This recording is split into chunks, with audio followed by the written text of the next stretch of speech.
A Midsummer Night's Dream. Long ago in Athens, there lived a man named Aegeus. He arranged Demetrius to marry his daughter Hermia. But Hermia was in love with Lysander, so she refused to marry Demetrius. Demetrius fell in love with Helena, a friend of Hermia.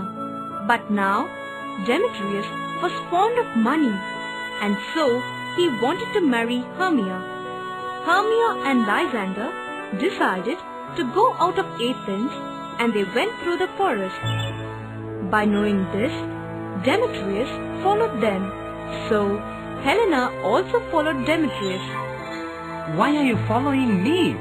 I have forgotten you. I'm going to marry Hermia. My love for you will not change. I will follow you whether you like it or not.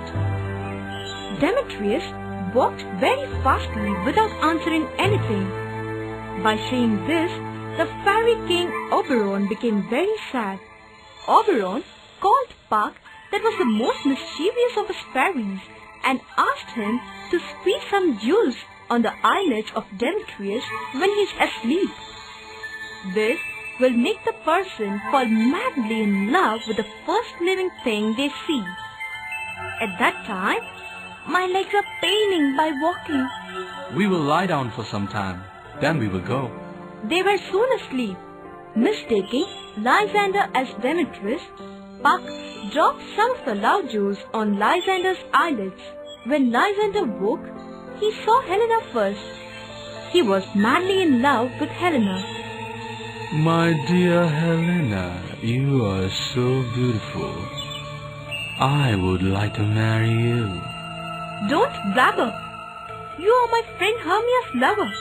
Hermia's beauty is nothing compared with yours. Helena walked very fastly, thinking Lysander was making fool of her. Lysander ran after her.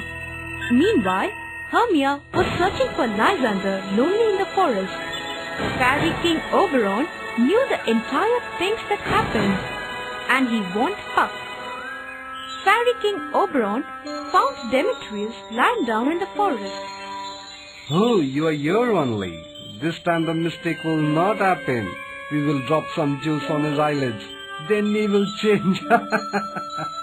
When Demetrius awoke, the first person that he saw was Helena. Demetrius was madly in love with Helena. Both Demetrius and Lysander followed Helena. Hermia saw this incident. She became very angry and started fighting with Helena. Then all of them went to sleep.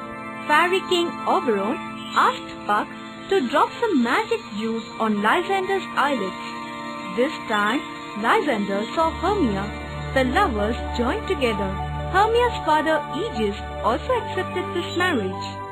That day in forest, the lovers joined together and they were very happy, dancing and singing.